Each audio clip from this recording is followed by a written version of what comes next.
नमस्ते मुलींनो, हे आहे आपलं नवीन सिलेबसचं 12वी अकाउंटचं पुस्तक पण अगदी आकर्षित आहे. आपण जरा सुरुवातीची पानं काही बघूयात. हे सुरुवातीचं पेज QR कोडवर जर त्यांनी काही माहिती अपलोड केलेली असेल तर आपल्या काही पुस्तकातलं अजून ॲडव्हान्स त्याच्यातला काही पार्ट आहे तो मला QR कोड स्कॅन केल्यानंतर त्याच्याशी निगडीत काही किंवा त्याच्याशी रिलेटेड काही जास्तीची इन्फॉर्मेशन असेल तर ती पाहायला मिळते. तुम्हाला माहितीच आहे. त्याच्यानंतर साधारणतः आपले टॉपिक्स कुठले आहेत यावर्षी आपण अभ्यासणार आहोत त्याचे डिटेल त्यांनी ह्याच्यामध्ये दिलेलं आहे, ते तुम्ही वाचा. आता आपण इंडेक्सकडे येऊया की आपल्याला 12वीच्या वर्षात एकूण शिकायचंय काय काय. इंडेक्समध्ये फर्स्ट चॅप्टर आहे introduction to partnership and partnership final accounts. Second आहे account of not for profit concern. Third one reconstitute of partnership, admission of partner. Fourth one reconstitution of partnership, retirement of partner. Fifth आहे reconstitution of partnership, death of partner. Admission of partnership and partnership final accounts, त्याच्याशी हे तीन निगडीत किंवा त्याच्याशी हे तीन connected topic आहेत असं म्हणायला हरकत नाही. म्हणजे हे topic number first, third, fourth and fifth हे एक युनिट आहे असं म्हणायला हरकत नाही. त्याच्यानंतर आहे डिझोल्युशन ऑफ पार्टनरशिप फर्म. नंतर आहे बिल ऑफ एक्सचेंज, जो मुलांना कठीण वाटतो पण मला खूप सोपा वाटतो असा टॉपिक आहे. त्याच्यानंतर 8th पॉइंट आहे कंपनी अकाउंट्स, त्याच्यामध्ये इश्यू ऑफ शेअर्स आहेत. 9th पॉइंट आहे अनालिसिस ऑफ फायनल स्टेटमेंट. आणि 10th आहे कॉम्प्युटर इन अकाउंटिंग. असं आपल्याला होल या वर्षासाठी त्यांनी दिलेलं आहे. Topic number first introduction to partnership and partnership final accounts. त्याच्यामध्ये कंटेंटमध्ये आपण काय शिकायचंय, meaning and definition of partnership, the Indian partnership act 1932 and methods of capital accounts. त्याच्यामध्ये हा पूर्ण टॉपिक शिकल्यानंतर आपल्याला त्याच्यातून काय शिकायला मिळणार आहे ते पॉइंट्स त्यांनी इथं दिले. थोडंसं व्हिडिओला मार्जिन असल्यामुळं मी जे महत्वाचं आहे तेच घेणार आहे. इंट्रोडक्शन. गेल्या वर्षी आपण 11वीच्या वर्गामध्ये फायनल अकाउंट्स पाहिलेला आहे किंवा एकंदरीत अभ्यास आपल्याला इयर एंडिंगला त्याचा होता. ज्या ज्या विद्यार्थ्यांना फायनल अकाउंट्स येतं त्यांना हा टॉपिक अवघड नाही. त्याच्यामध्ये फक्त पार्टनर्स नव्हते, याच्यामध्ये फक्त पार्टनर्स असणार आहेत आणि त्याच्याशी रिलेटेड ऍडजस्टमेंट्स असणार आहेत.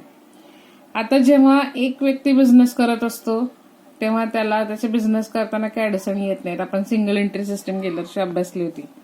पण यावर्षी जेव्हा 2 किंवा 2पेक्षा जास्त व्यक्ती एकत्र येऊन जेव्हा बिझनेस करतात तेव्हा त्यांचे जे अकाउंट्स आहेत किंवा त्यांचं जे फायनान्शियल सगळं जे रेकॉर्ड आहे ते कसं मेंटेन करतात किंवा त्यांचा प्रॉफिट आहे, लॉस आहे किंवा एकंदरीत बिझनेस कसा चालवायचा आहे हे सगळं ते ठरवतात आणि मग त्यांचा बिझनेस सुरू होतो.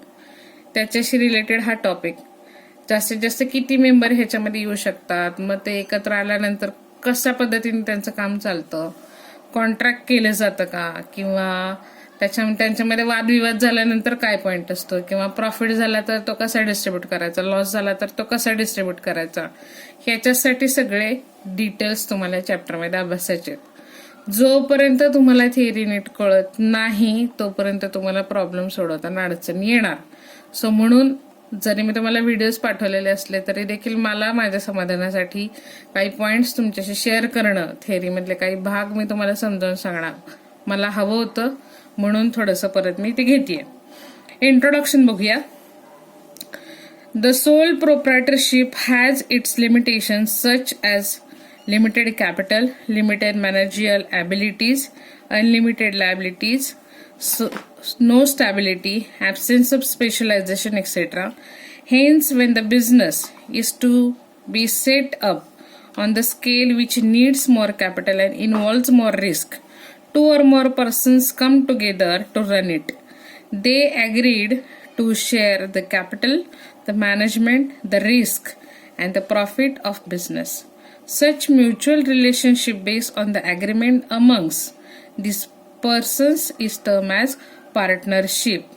The person who have entered into partnership are individually known as partner and collectively as firm.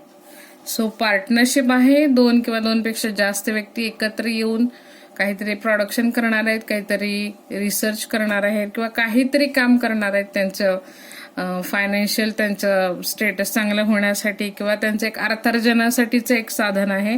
आणि ते जेव्हा एकत्र येऊन काम करणार आहेत आणि त्यातनं त्यांना जेव्हा फायदा होणार आहे तेव्हा ते असणार आहे फर्म, आणि जे काम त्याच्यामध्ये करणार आहेत फर्ममध्ये ते असणार आहेत partners. Meaning and definition in the partnership. Partnership is organization where there is an association of two or more persons come together to carry on a business with a view to share profits or losses of the firm.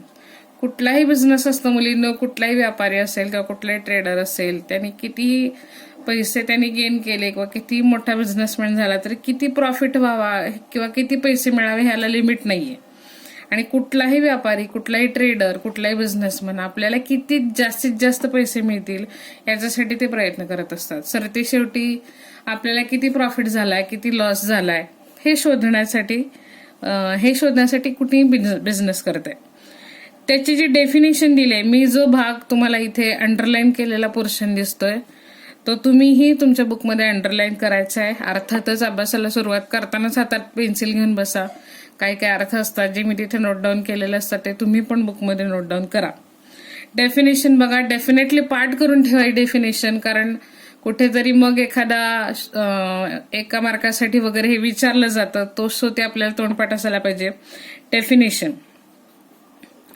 In Partnership Act 1932, Section 4 defines the Partnership Act as it is the relationship between persons who have agreed to share profits of the business carrying on by all or any of them acting for all.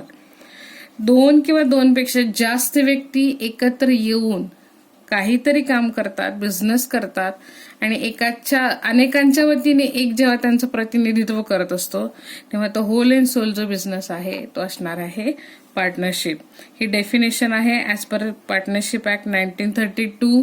हे खूप जास्त महत्वाचं आहे.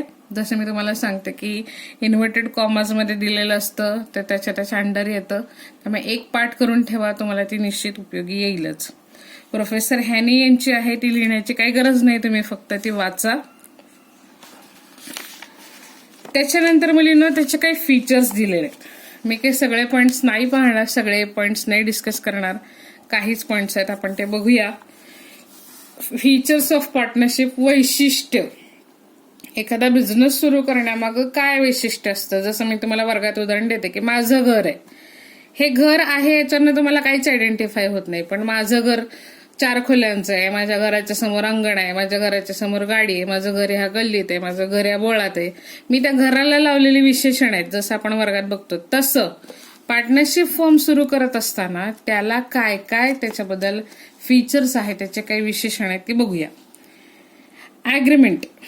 जेव्हा partnership firm सुरू होते, अर्थात partners म्हणजे 2 किंवा 2पेक्षा जास्त व्यक्ती, मग 2 किंवा 2पेक्षा जास्त व्यक्ती जेव्हा एकत्र येऊन काम करतायत तेव्हा तिथे अर्थातच कॉन्ट्रॅक्ट करावा लागणार आहे. त्याला तिथे त्यांना ऍग्रीमेंट करावं लागतं.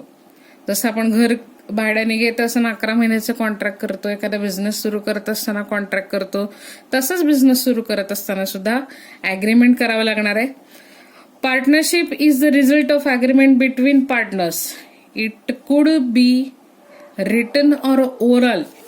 A written agreement is preferred so that it can be used as a proof in a court of law. Such written agreement is known as partnership deed. हे खूप जास्त महत्वाचं आहे. आपल्या भाषेमध्ये आपण त्याला कॉन्ट्रॅक्ट म्हणतो, आपण त्याला अग्रीमेंट म्हणतो, पण पार्टनरशिपच्या भाषेमध्ये त्याला म्हणतात पार्टनरशिप डीड.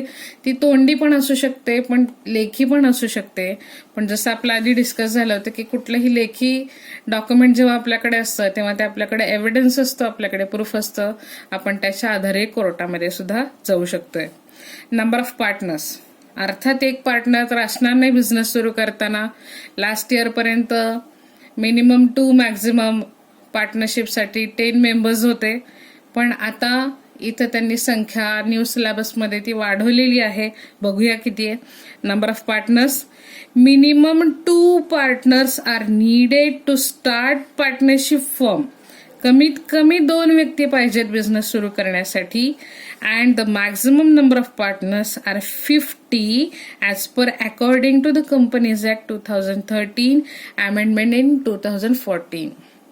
जसं गेल्या वर्षी नवीन सिलेबस चेंज झाला अकॉर्डिंग टू सेक्शन 200 जसं एसपी मध्ये आपण बघत होतो की 2013च्या ऍक्टनुसार सेक्शन्स बदलले, त्याच्यातले क्लॉजेस बदलले, तसे चेंजेस याच्यामध्ये पण आलेले आहेत. लक्षात घ्या की 2013च्या कायद्यानुसार याच्यामध्ये minimum 2 members are required to start partnership firm and maximum 50 members are required to start partnership firm.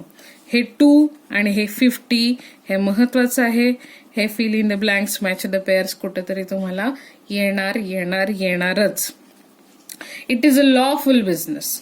अर्थातच ऍग्रीमेंट जेव्हा करतो तेव्हा त्या दोन्ही व्यक्तींच्या सह्या त्याच्यावर असतात, दोन्ही व्यक्तींच्या अटी आणि शर्ती त्याच्यामध्ये लिहिलेल्या असतात, त्या दोघांनाही ते कॉन्ट्रॅक्ट मान्य असतं, म्हणून तो एक लॉफुल बिझनेस आहे, त्याला कायदेशीर अस्तित्व येतं.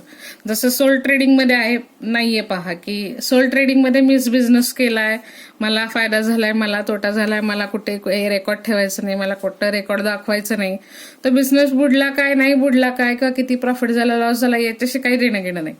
पण इथं जर minimum 50 members come together to carry business, so तिथे काही ना काहीतरी पॉइंट येणार आहेत पहा. So it is a lawful business. Business undertaken by partner should be lawful. It cannot undertake business which is not allowed by state. The definition of partnership also does not permit by any illegal business.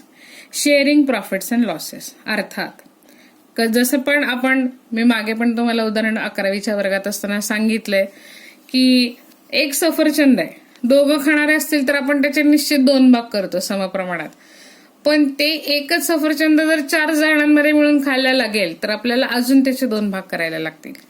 आता इथं partners म्हणल्यात मुळातच कमीत कमी 2 व्यक्ती येणार आहेत, त्यामुळे होणारा प्रॉफिट, होणारा लॉस याला काहीतरी प्रपोर्शन ठेवलं पाहिजे, याला काहीतरी एक प्रमाण असलं पाहिजे की मी किती फायदा प्रॉफिट झाला तर मी किती वाटून घेणार आहे, तू किती वाटून घेणार आहे, हे अगोदर ठरवलं तर मग इन फ्युचर भांडणं होत नाहीत. मग तो पण पॉइंट अग्रीमेंटमध्ये इन्क्लूड केलेला असतो, लक्षात घ्या. मग शेअरिंग प्रॉफिट्स अँड लॉसेस, जर पार्टनर्सनी पार्टनरशिप डीड करताना प्रपोर्शन ठरवून घेतलं की समजा 2:1 किंवा समजा 3:1 किंवा समजा 3:2, तर ए पार्टनरला 3रा हिस्सा मिळू शकतो, बी पार्टनरला 2रा मिळू शकतो, ए पार्टनरला 2रा मिळू शकतो, बी पार्टनरला 1ला हिस्सा मिळू शकतो, जसं ठरतंय तसं. पण जर का हे अग्रीमेंट करताना ठरवून घेतलंच नाही किंवा रेशो किती असावा याच्याबद्दल कुठलंच डिस्कशन केलं नाही तर त्या बिझनेसमध्ये प्रपोर्शन असतं सेम, म्हणजे तो रेशो असतो इक्वल. हे कन्फर्म आहे. जर का पार्टनर्सनी बिझनेस करताना रेशो ठरवून घेतले नाहीत तर त्याचं प्रॉफिट अँड लॉसेसचं डिस्ट्रीब्युशन होतं इक्वल प्रपोर्शनमध्ये. तेच दिलेलं आहे पहा त्यांनी. Sharing profits and losses, 4th point बघा. The purpose of partnership is to earn maximum profit. Partners have to share profits and losses according to the ratio given in the agreement.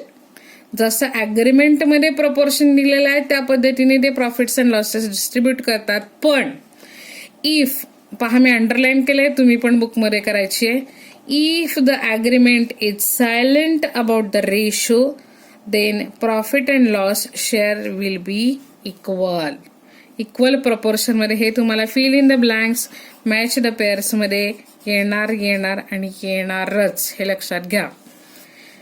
त्याच्यानंतर unlimited liability. Unlimited liability असते, याचा अर्थ 10 partners काम करतायत, 10 पार्टनरनी contract करून business सुरू केलेला आहे आणि 1 वर्षाचं कॉन्ट्रॅक्ट आहे, पण 1 वर्षाचं कॉन्ट्रॅक्ट पूर्ण व्हायच्या अगोदरच त्यातले 3 पार्टनर पळून गेले की नाही आता आम्हाला बिझनेसच नाही करायचा. मग त्यांची जी लायबिलिटी आहे, त्यांची जी ड्यू अमाऊंट आहे ती इतर लोकांना द्यावी लागते, इतर पार्टनर्सना द्यावी लागते. सो हा फीचर्समध्ये पण एक पॉइंट येतो पहा की अनलिमिटेड लायबिलिटी. याच्याबद्दल आपण 11वीच्या वर्गात बोललेलो आहे. रजिस्ट्रेशन बघा, registration of partnership firm is compulsory only in the state of Maharashtra which effect from the 1st April 2005. ह्याला अंडरलाईन करून ठेवा. Registration of a partnership firm is compulsory only in state of Maharashtra which effect from 1st April 2005. According to the Indian Partnership Act 1932, registration of partnership firm is optional. It means the firm may or may not be registered.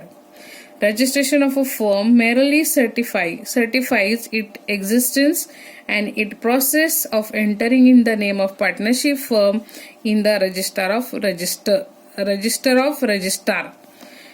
महाराष्ट्रामध्ये 1 April 2005 पासून याचं registration compulsory केलेलं आहे. याच्यापूर्वी ते compulsory नव्हतं, पण जसं जसं कायदे बदलत गेले, जसे जसे त्याचे नियम बदलत गेले तसं त्यांनी रजिस्ट्रेशन कंपल्सरी केलेलं आहे. 1 एप्रिल 2005 हे पण लक्षात ठेवा. हे पण कुठेतरी fill in blanks match the pair साठी येऊ शकतो. जो भाग मी अंडरलाईन केलेला आहे तो तुम्ही बुकमध्ये करायचा आहे, तो वाचायचा आहे. नंतर पुढचे पॉइंट्स काही मी वाचत नाही. डिझोल्युशन बरं बघूया. 7वा पॉइंट बघा, जॉईंट ओनरशिप अँड मॅनेजमेंट. आता 10 लोक असतील तर 10 लोक मालक असणारच आहेत, पण त्यातले कोणतरी 2 असतात किंवा 3 असतात ज्यांना अकाउंट्स हँडल करण्याची त्यांना आपण अधिकार देतो किंवा त्यांच्या अथॉरिटीनी चेक जातात किंवा त्यांना काही सगळ्यांच्या वतीने बोलण्याचे किंवा कॉन्ट्रॅक्ट साईन करण्याचे अधिकार त्यांना दिलेले असतात. प्रिन्सिपल अँड एजंट हा पण एक मुद्दा आहे, तर तुम्ही वाचा जरूर. आणि डिझोल्युशन याचा अर्थ कंपनी बंद करणे, फर्म बंद करणे. जर 1 वर्षाचं कॉन्ट्रॅक्ट आहे, 2 वर्षाचं कॉन्ट्रॅक्ट आहे किंवा माझा बिझनेस पूर्ण झाला आहे, तर जसं आपण बिझनेस सुरू करण्यासाठी अग्रीमेंट केलेला आहे तसं बिझनेस क्लोज करण्यासाठी सुद्धा खूप साऱ्या प्रोसिजर्स असतात. That is dissolution of the firm. याच्याशी एक अख्खा चॅप्टर आपल्याला 12वीच्या पुस्तकात आहे, तो आपण शिकणार आहोतच. बघा डिझोल्युशन मध्ये काय म्हणतायत. A partnership firm can be dissolve through the agreement between the partners. If a partner want to close the firm, he can dissolve the firm by giving 14 days notice. The firm can be dissolved if a partner dies or retires, become insolvent or insane. या condition मध्ये firm बंद करावी लागते. बघा, जर समजा 10 पैकी एखाद्या पार्टनरला वाटलं की आता फर्म पुढे चालणार नाहीये, तर ते 14 दिवसांची नोटीस देऊन फर्म बंद करू शकतात.